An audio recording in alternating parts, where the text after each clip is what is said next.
Long ago, more than 2.5 millennia in the past, a mighty empire rose from the sun-baked plains of Mesopotamia, the Assyrians, a name that once sent tremors through every kingdom of the ancient Near East.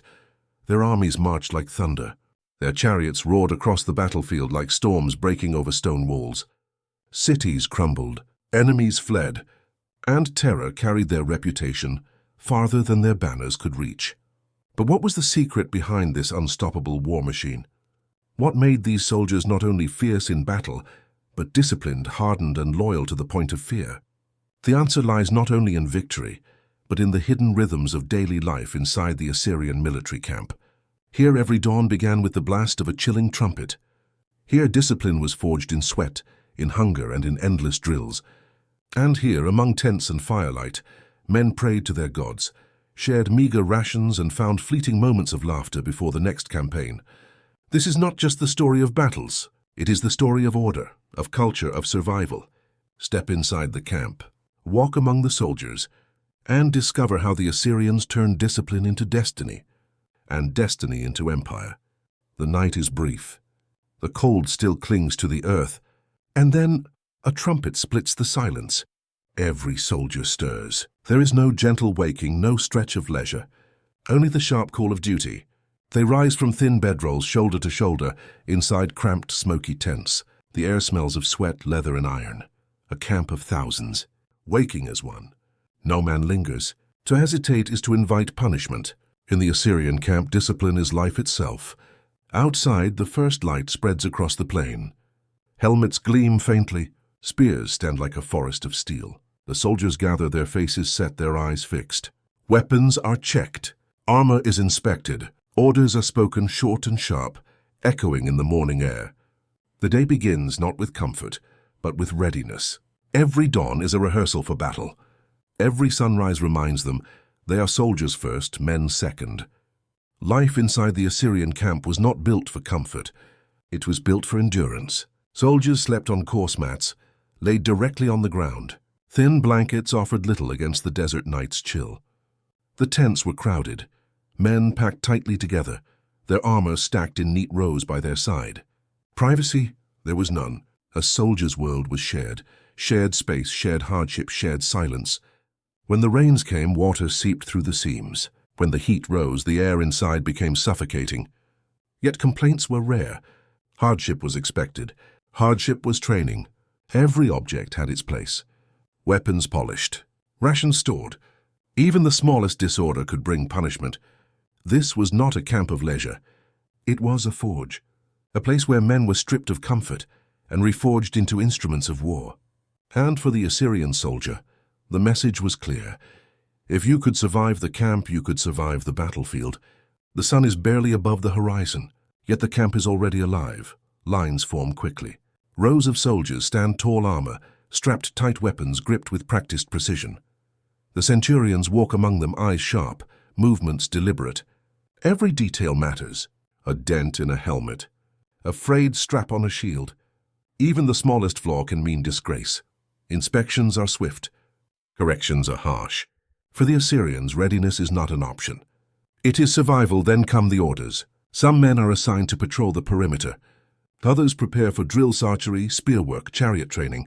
Still others are tasked with the labor of war, repairing fortifications, gathering supplies, carrying water. The rhythm of discipline echoes through the ranks. No wasted words, no wasted time. Each man knows his place. Each man knows his duty. The day has only begun, and already the Assyrian camp moves with the precision of a living war machine.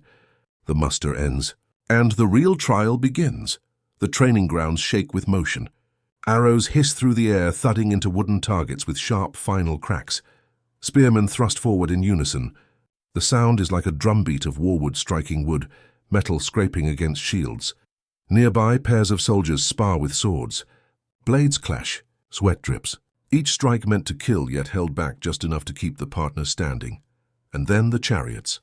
2 horses surge forward, hooves pounding the earth, dust rising in clouds. The driver grips the reins. The warrior beside him looses arrow after arrow, each shot fired at full speed, each one meant to pierce armor, not just straw. The drills are relentless. Hour after hour, strength is tested. Discipline is beaten into bone and muscle.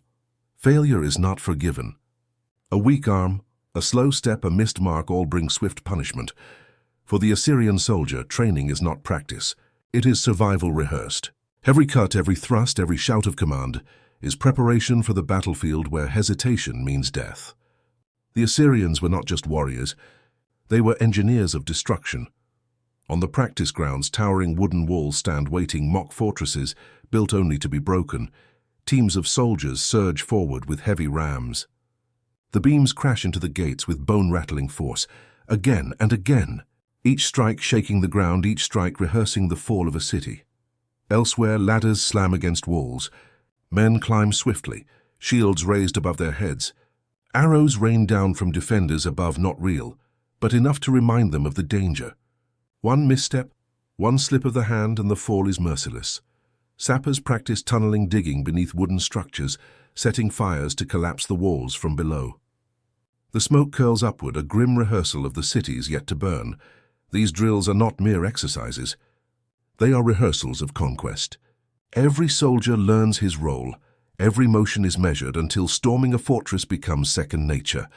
For the Assyrian army, no city was unbreakable. Stone, wood, iron, all would yield, sooner or later, to the relentless art of Assyrian siegecraft.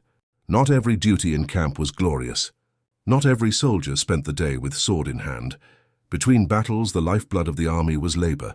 Weapons had to be sharpened, shields repaired, chariot wheels mended after miles of grinding dirt and stone. A single broken spear could mean a life lost in the next fight. Men carried timber, hauling heavy beams to strengthen the camp walls.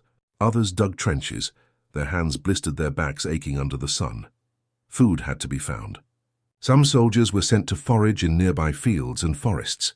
Others hunted, bringing back game to feed their comrades. The rest survived on rations, grain, dried meat, beer brewed thin but filling. The camp was a living city, and like any city, it demanded constant work. Without it, discipline would falter. Without it, the army would starve. Every hammer strike, every shovel of earth, every pot of grain cooked over the fire, all of it was war. Silent, unseen war. The war that kept men standing so they could fight another day. Not all soldiers were equal in the Assyrian camp. There was rank. There was order. There was fear. At the top stood the elite, the royal bodyguards. Chosen men, armored in bronze and iron, their duty was not only to fight but to protect the king himself. To stand near them was to feel the weight of privilege and the pressure of perfection. Then the charioteers, the thunder of war, driver and warrior bound together. Their skill could scatter enemies before a single sword was drawn. They were feared, respected, and envied, but behind every shining warrior stood the unseen, the sappers who dug beneath walls, the engineers who built siege towers and battering rams, the scribes who recorded supplies and spoils, the medics who patched wounds in the chaos of camp life. Every man had his place. Every task, no matter how small, fed into the greater machine, and above them all, commanders ruled with an iron hand. Orders were given, not asked. Discipline enforced, not debated. The Assyrian camp was not just an army. It was a hierarchy of power, a living pyramid where each man carried the weight of those above him. In the Assyrian camp, there was one rule above all obedience. Orders flowed downward like a river of iron, from king to general to captain to soldier. No voice rose against it. No question slowed it. A soldier who faltered in training, beaten. A soldier who disobeyed an order, lashed or worse. Desertion was unthinkable. Punishment was death. Fear was not a flaw. It was a tool. And it kept the army strong. Commanders ruled with sharp eyes and sharper tempers. Their word carried weight heavier than steel. They drilled men until sweat turned to blood. They punished mistakes before they became habits. But discipline was more than cruelty. It was order. It was survival. Every man knew the soldier beside him would hold the line. Every man knew hesitation would not be tolerated, and so the Assyrian army moved as one. Not thousands of individuals, but a single machine of war. One mind, one will. One empire carved by command. Discipline forged the Assyrian soldier. But food kept him standing. Meals were simple. Grain ground into coarse flour, baked into flat bread. Dried meat, salted to last through long campaigns. Bowls of lentils, beans, and onions simmered over open fires. Canned always, beer thin, sour but filling. The campfires glowed at dusk. Pots rattled. Smoke curled into the darkening sky. Men gathered in small circles, sharing what little they had. It was no feast. There was no comfort, but there was warmth. A taste of routine in a life ruled by command. Sometimes luck brought variety. A hunt successful, a raid on nearby fields, a gift of dates or figs seized from conquered stores. Those nights were rare, and they were treasured. The Assyrian soldier did not eat to indulge. He ate to endure. Every mouthful was fuel. Every ration another step toward the next march, the next siege, the next conquest. And around the fire, for a brief moment, he was not just a soldier. He was a man. Hungry, tired, alive. Even in the midst of war, there were moments of reprieve. Small, fleeting moments, but precious. When the drills were done, when the day's duties were finished, the soldiers came together. Some would gather by the fire. Laughter echoed across the camp, low and raucous, as men shared stories of their homes, their wives, their children. Tall tales of battles won and enemies slain. Jokes both crude and clever. Laughter, the sound of men trying to forget the world they lived in. Others played games, a simple game of dice, a quick contest of strength. Anything to break the monotony of war, to remember what it meant to be human. Music, too. Flutes and drums, strummed and beaten by those who could.